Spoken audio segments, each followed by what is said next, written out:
बिस्मिल्लाहिर्रहमानिर्रहीम। अस्सलाम वालेकुम। कैसे हैं सब लोग? दुआ है कि अल्लाह करे कि आप सभी लोग बहुत खैरियत से हों और शुक्र है रब्बुल आलमीन का कि जी हम भी ठीक हैं अल्हम्दुलिल्लाह। हाँ जी, पकवान सेंटर के खाने आप सभी लोग सीख रहे हैं, बहुत ही शौक से सीख रहे हैं क्योंकि बड़ा ही अरमान होता है आप लोगों को कि भाई हम भी ऐसा खाना पका लें, घर में भी ऐसा खाना पक जाए। वो सारा तरीका मैं आपको सिखा रही हूँ। अभी तक जो सिखाया है बेहतरीन मैंने सिखाया है आपको, और यकीन जाने आप बहुत खुश होंगे। रेसिपीज़ को बिल्कुल ढंग से लिखें, तरीके के साथ लिखें, और जो कुछ मैं बोलती हूँ उसको ज़रूर लिखें आप, तो आपको बहुत ही आसानी हो जाएगी। क्या पक रहा है जी पकवान सेंटर के खानों में? आप सभी लोग सीखने वाले पकवान सेंटर के दाल चना ग्रेवी वाली। ओहो हो, मज़ा आ जाएगा। तो ध्यान के साथ देखिएगा। इसमें थोड़ा सा मेरा अपना टच भी है और पकवान सेंटर का मेरा टच जो है वो इस रेसिपी को और भी लाजवाब कर देगा। तो आप सभी लोग मुझे इसको देखेंगे, आप सभी लोग मुझे कॉल कर सकते हैं, जो दिल चाहता है बात कर सकते हैं, अपनी फरमाइशें दे सकते हैं। ठीक है जी। अच्छा, यहाँ पर प्याज है। मैं 1 किलो चने की दाल में आपको बता रही हूँ, अब आपकी मर्जी, आप इसको हाफ के जी में कर लें, 1 केजी बना लें, आपकी मर्जी। यहाँ स्लाइस्ड प्याज है, ये मैं डाल रही हूँ इसमें। इसको फ्राई करने के लिए रख देते हैं। अब मैं क्या काम कर रही हूँ, यहाँ पर मेरे पास मसाला है जिसमें क्या आप डालेंगे 1 किलो में 1 चाय का चमचा हल्दी और तकरीबन 2 खाने के चमचे आप डाल देंगे इसमें पिसी हुई लाल मिर्च, और 2 ही खाने के चमचे इसमें डालेंगे पिसा हुआ धनिया। गर्म पानी डाल के इसे इन्फ्यूज़ करूँगी। ये तरीका मैंने बहुत शुरू में सिखाया, बीच में सिखाया, अब भी सिखा रही हूँ। तो ये कर लेने से आपका मसाला बहुत ही अच्छा हो जाएगा। जब तक कि हमारा ये सब कुछ प्याज जो है वो मसाला डालने के लिए आएगी, तैयार होगी, तो हमारा मसाला इन्फ्यूज़ हो जाएगा। धनिया, मिर्चें, हल्दी, तीनों चीज़ें हैं इसके अंदर। अच्छा जी, यहाँ पर है मेरे पास ज़ीरा है, ये आप डाल देंगे तकरीबन 1 खाने का चमचा, और पिसा हुआ गरम मसाला है 1 खाने का चमचा। ये डिपेंड करता है। देखें, बहुत सारे लोगों की मैंने कंप्लेन सुनी है कि जिन खानों में पिसा हुआ गरम मसाला डाला जाता है उनको सीने में जलन होती है। ये फैक्ट है, ऐसा होता है। तो आप 1 खाने का चमचा या 2 चाय के चमचे, 2 चाय के चमचे 1 खाने के चमचे से कम है, ठीक है। तो ये क्वांटिटी है, 2 चाय के चमचे डालेंगे या 1 खाने का चमचा, अपने घर में आप देख लीजिएगा, तो उस हिसाब से डालेंगे। और 1 चाय का चमचा इसमें मैंने ली हुई पिसी हुई काली मिर्च, इसको भी इन्फ्यूज़ करूँगी क्योंकि इसके डालने की स्टेज ज़रा डिफरेंट है, तो इसलिए दोनों को अलग अलग मैंने इन्फ्यूज़ किया है। गरम मसाला भी मैंने आपको बताया है कि आप गरम मसाले को भी इन्फ्यूज़ क्या करें, जो साबुत होता है, उससे भी आपकी चीज़ें बहुत ही अच्छी बनेंगी। चलिए जी, आ गई है ब्रेक। यहाँ हो रही है प्याज फ्राई और इसके बाद बनेगी ग्रेवी वाली दाल। आप सभी सीखेंगे ब्रेक के बाद।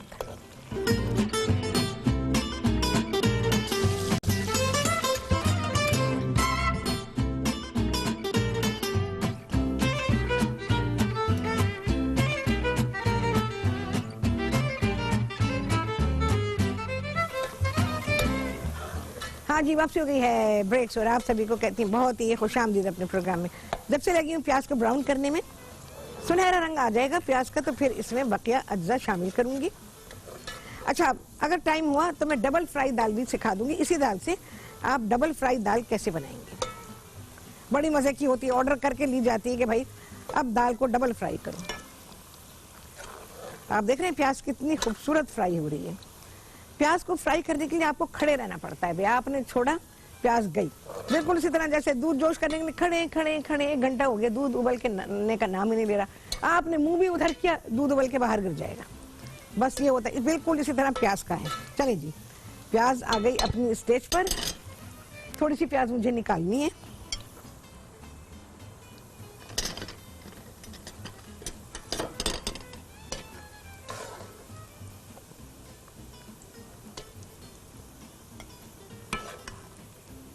बहुत ही खूबसूरत रंग की प्याज फ्राई हुई है। चलो भाई, ये आ गई। अच्छा जी, ज़रा सा मैं इसमें पानी डाल दूंगी क्योंकि प्याज कलर ना ले ले।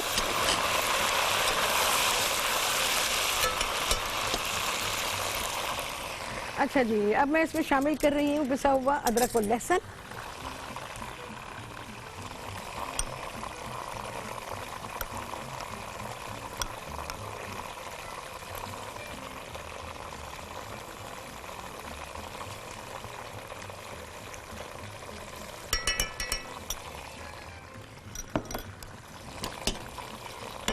थोड़ा सा इसको भून लूँ मैं। इसके बाद हम दूसरे स्पाइसेस इसमें ऐड करेंगे।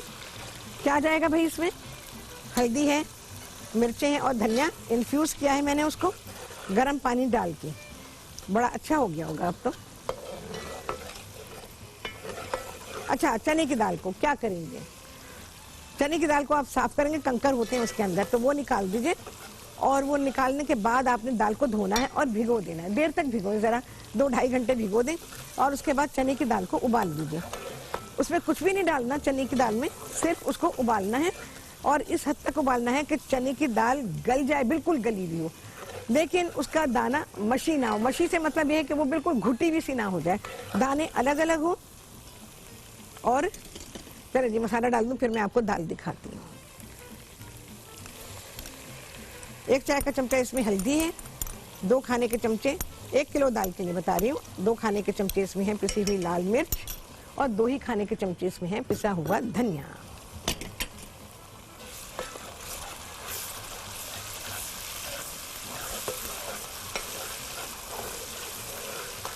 चलिए जी मसाला भुन रहा है, थोड़ा सा गर्म पानी भी डाल देती हूँ। अच्छा जी, मैं आपको दाल दिखा रही हूँ। बहुत सारे ज़्यादातर ख़वातीन को तो पता ही है कि दाल कैसी होनी चाहिए, लेकिन अक्सर लोगों को नहीं पता। तो ये देखिए, ये आपको उबली नज़र आ रही है, उसका पानी भी हमको चाहिए। और दाल देखें नरम है, देख रहे हैं आप, नरम है ये दाल, टूट गई है, बहुत ही आराम से टूट गई, लेकिन साबुत है। तो इसको आपने तोड़ना नहीं है दाल को, जैसे उबलते में घोट दी कि चलो भी अच्छी पक जाएगी, नहीं, इसको आपने तोड़ना नहीं है। दाल आपकी बिल्कुल गली होनी चाहिए, लेकिन साबुत होनी चाहिए। मसाले की ज़रा सी भुनाई होगी। अच्छा, इसके अलावा और क्या चाहिए आपको? 3-4 टमाटर ले लीजिए और उन्हें चॉप कर लीजिए या ब्लेंड कर लीजिए। अच्छा, वो वाली प्यूरी मैं यूज़ नहीं कर रही हूँ जो कि मैं आमतौर पर अपने रेसिपीज़ में करती हूँ। पके हुए टमाटरों की प्यूरी नहीं, ये कच्चे टमाटर हैं, उनको ब्लेंड कर दिया, वो यहाँ रखे हुए हैं। इसके अलावा जो मैंने आपको बताया था, पिसा हुआ गरम मसाला है और ज़ीरा है, पिसी हुई काली मिर्च है, बस ये आपने डालनी है। ये मसाले हैं, टोटल मसाले ये, बाकी नमक है जी हस्बे जायका। चले जी, आ गई है ब्रेक, बस ये मसाला हो गया है। और मैं क्या करूँगी, टमाटर डाल रही हूँ। आप सभी के सामने बकिया काम करेंगे इस ब्रेक के बाद।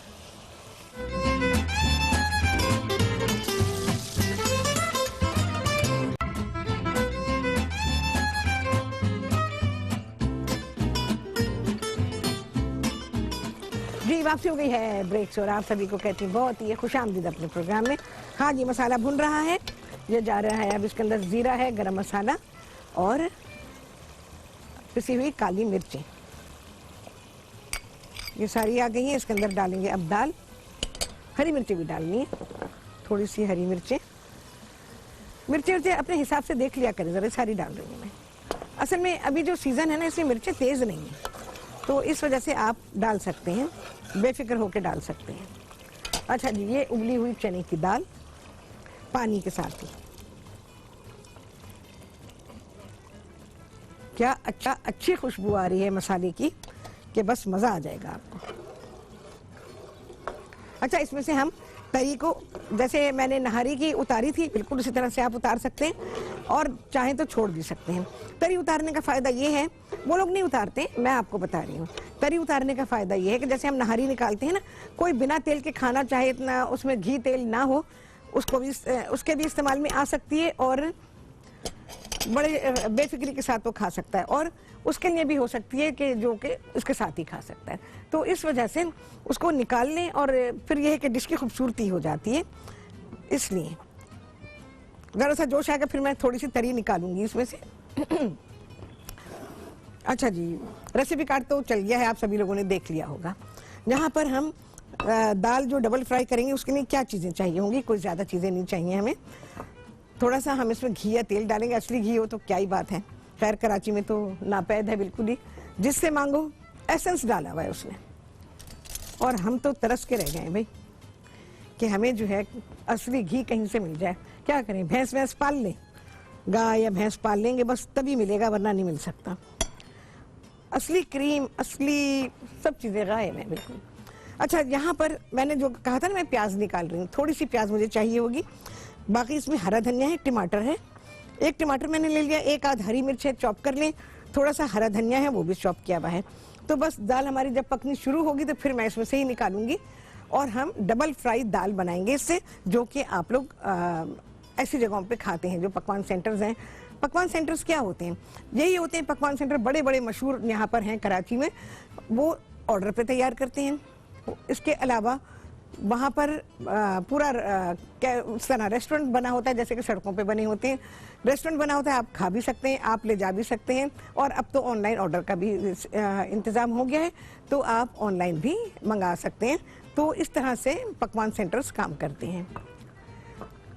इसको भी ज़रा, ये दाल तैयार होगी फिर हम डबल फ्राई दाल जो है वो बनाएंगे। देखें जी कितनी अच्छी बेहतरीन दाल तैयार हो रही है। ये ग्रेवी वाली होगी, ठीक है।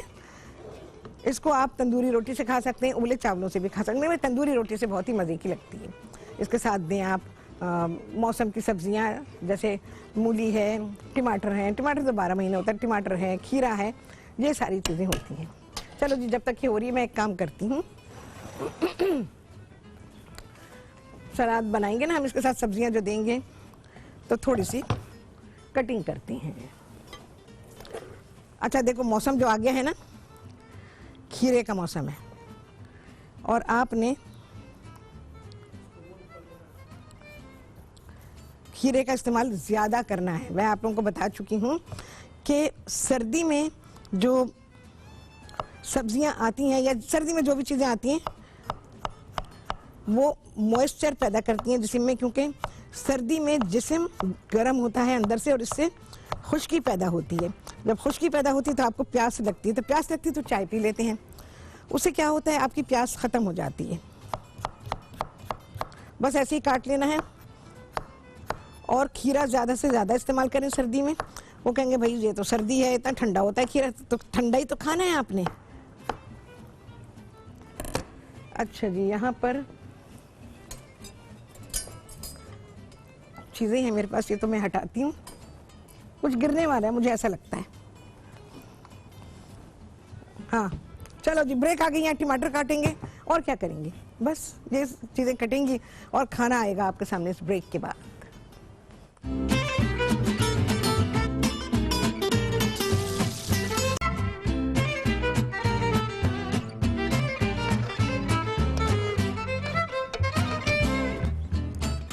हाँ जी, वापसी हो गई है ब्रेक से और आप सभी को कहती बहुत ही खुशामदीद अपने प्रोग्राम में। जरा जी, डबल फ्राई दाल बनाएंगे। घी डालें, सबसे अच्छे मज़ा आएगा घी में, लेकिन मैं ऑयल डाल रही हूँ, ऑलरेडी उसमें ऑयल है तो मैं थोड़ा सा ही डालूंगी। अच्छा जी, एक छोटा टमाटर है, 1-2 हरी मिर्चें, हरा धनिया और ज़रा सी ये फ्राई की हुई प्याज।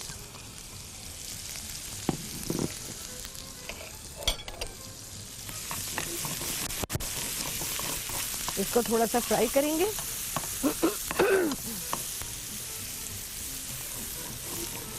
दाल बहुत ही लजीज है, बहुत ही लजीज। इसकी रॉनेस जरा डिसअपीयर हो जाए।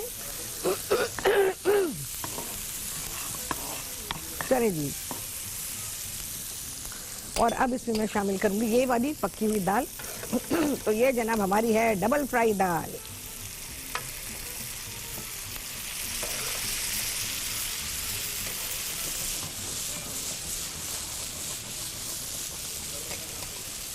बहुत अच्छी खुशबू आ रही, बहुत ही बेहतरीन। पकवान सेंटर की चीज़ें आपने सीखी हैं, अभी 2 दिन और बाकी हैं, तो इंशाल्लाह बेहतरीन चीज़ें सीखेंगे आप। बस लिखने का सामान रखें अपने पास। चले भाई, निकालती हूँ मैं इसे।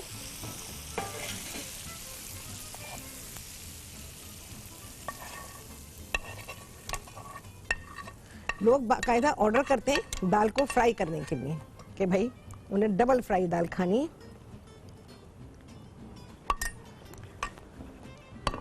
चाहे तो जरा सा धनिया डाल दें ऊपर, बस काफी है।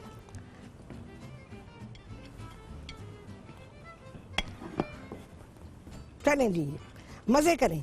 बेहतरीन लाजवाब रेसिपीज मैंने आप लोगों को दी हैं और आइडिया धांसू है, बड़ा ही लाजवाब है।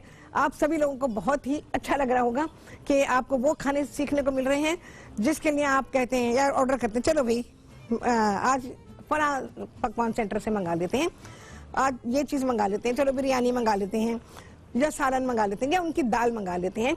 तो इस तरह से आप लोग घरों में मंगाते हैं। आसान है, सब कुछ आसान है, बस समझदारी की ज़रूरत होती है। तो मैं सारे काम समझदारी से कर रही होती हूँ। आप सभी लोग देखते हैं कि मैं किस तरह से अपनी रेसिपीज़ को करती हूँ और ऐसे करती हूँ कि जो हर घर की ज़रूरत है, हर घर की ज़रूरत है। हमारे वही सारे ट्रेडिशनल स्पाइसेस होते हैं जो हम रोज़ाना इस्तेमाल करते हैं और हमारी वही सारी चीज़ें होती हैं जिनकी ख़रीदारी की जाती है। तो उन्हीं से आपके बेहतरीन लाजवाब खाने तैयार हो जाते हैं। अगर हर घर में इस तरह से मज़ेदार खाना बने तो फिर क्या ही बात है। अभी मुझे एकदम से याद आया, आप लोगों को याद होगा मैंने बंद गोभी का पुलाव आप लोगों को सिखाया था और उसके साथ बनाया था मैंने बैगन का रायता। जब यहाँ लोगों ने उसको खाया तो पता है मुझे क्या कहा उन्होंने, कहने लगे शेफ़ अगर किसी ने ये पुलाव इस मज़े का बना लिया तो यकीन जाने वो हाथ उठा के आपको दुआएं देगा। इतना लजीज वो खाना, वही सब्जियाँ, वही 2-3 हमारे स्पाइसेस, बस बेहतरीन खाना था वो।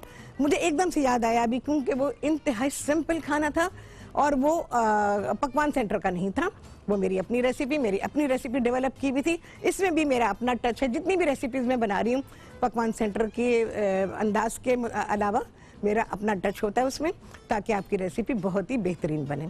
अच्छा, उनके हर खाने में चाइनीज़ सॉल्ट होता है जो कि मैं नहीं ऐड करती हूँ और खाना लाजवाब बनता है। जिन घरों में चाइनीज़ सॉल्ट का इस्तेमाल नहीं होता, कुछ घर करते हैं, नहीं होता, वो ख़वातीन जो घरेलू ख़वातीन हैं और लाजवाब खाना पकाती हैं, तो बिना चाइनीज़ सॉल्ट के भी तो टेस्ट आता है ना। वो आपका टेस्ट इन्हेंसर नहीं है बल्कि वो आपके दूसरे जो टेस्ट होते हैं उनको ज़रा सा दबा देता है। अच्छा जी, मुझे बताया गया है कि फेसबुक पर रिक्वेस्ट आई कि गाजर की खीर और पिंक टी। ठीक है जी, चलें कोशिश करेंगे कि कभी किसी भी प्रोग्राम में मैं उसे एडजस्ट करूं।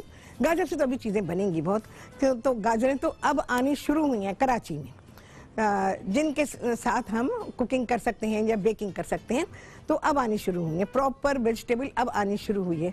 तो सर्दी की सब्जियां जो हैं जब ये आती हैं, तो जब कराची में थोड़ी सर्दी आती है तो अब ज़रा सर्दी आई है तो सब्ज़ी अच्छी आने लगी। अदरवाइज़ सब्ज़ी कराची में वो सर्दी वाली नहीं होती, जो उसका फ्लेवर उसमें टेस्ट उसमें बनना चाहिए वो नहीं बना होता, तो डेवलप होने में उसको टाइम लगता है। तो इतना आप लोग फरमाइशें जो हैं बहुत अर्ली कर लेते हैं, लेकिन वो सारी लिख ली जाती हैं। तो सर्दी की सब्जियों के साथ जैसे मैंने पहले किया, अब भी इसी साल सीखेंगे आप लोग। बहुत सारी चीज़ें जो लास्ट ईयर पूरी नहीं हो सकी थी, इंशाअल्लाह उल अज़ीज़ वो इस साल पूरी होंगी। तो आप बहुत अच्छी चीज़ें सीखेंगे और सादी चीज़ें हैं भाई, और जैसे कि घरों में खाने खाए जाते हैं, खाने चाहिए, वो सारी चीज़ें आप सीखेंगे। अब बहुत सारी चीज़ें देखें, मैं किस तरह से आप सभी लोगों को याद होगा वेस्टर्न कुकिंग करती थी, कॉन्टिनेंटल कुकिंग करती थी, बहुत सारी चीज़ें करती थी, लेकिन लेटर ऑन मैंने रियलाइज़ किया ये कि हमारे घरों में तो पकते हैं वो खाने जो हमारे रोज़मर्रा के खाने, हमें तो उसी की ज़रूरत होती है, खातून खाना को उसी की ज़रूरत होती है, उसके पास वैरायटी आ जाए और उसके अलावा उसको आइडिया मिल जाए, वो 4, 6, 8, 10 डिशेस जो बनाती है उससे हट के कुछ और बन जाए, वही अपने ट्रेडिशनल स्पाइसेस के साथ जिनकी ख़रीदारी रोज़ होती है। तो उन्हीं के साथ मैं आपको चीज़ें सिखा देती हूँ, लेकिन फिर भी मेरा बड़ा दिल चाहता है कि मैं कुछ डिशेस ऐसी होती हैं कि जो वाकई में बनानी चाहिए और आपको उसे सीखना चाहिए। हम बहुत हाई फाई उस पर नहीं जाएंगे, लेकिन कुछ चीज़ें ऐसी हैं कि जो आपको वाकई आनी चाहिए, जो कि नॉन पाकिस्तानी है। तो इंशाअल्लाह उल अज़ीज़ बड़ा दिल है मेरा, तो मैं इंशाअल्लाह सिखाऊंगी आपको, और वो भी नोट कीजिएगा, वो भी सीखिएगा, क्योंकि ऐसी चीज़ें सीखने से भी आपकी नॉलेज बढ़ती है। उसको ट्राई भी करें। मैं बहुत ही आसानियाँ पैदा कर देती हूँ अपनी कुकिंग में कि कोई भी ये नहीं कह सकता कि ये मेरे लिए मुश्किल है या मुझे नहीं समझ में आई। हाँ, अनलेस कि उसकी सलाहियत ही ना हो या उसने इंटरेस्ट ही ना लिया हो। ये 2 चीज़ें होती हैं जो आपको सीखने से रोकती हैं, एक इंटरेस्ट लेना और एक सलाहियत का ना होना। तो ये दोनों चीज़ें अगर हैं तो आप नहीं कर पाएंगे, अदरवाइज़ तो सभी कर लेते हैं, वे सब कर सकते हैं, कोई मसला नहीं है। और इसके अलावा आप लोगों की जो फरमाइशें हैं इंशाअल्लाह उल अज़ीज़ वो पूरी होंगी। बकिया जो मौसम है उसके हिसाब से मैं सारी चीज़ें करूँगी। चलें जी, कितने लगे चांद आप सभी गिनेंगे। आपसे होने वाली मुलाकात अगले प्रोग्राम में बहुत ही आला रेसिपी के साथ इंशाअल्लाह उल अज़ीज़। अल्लाह हाफिज़।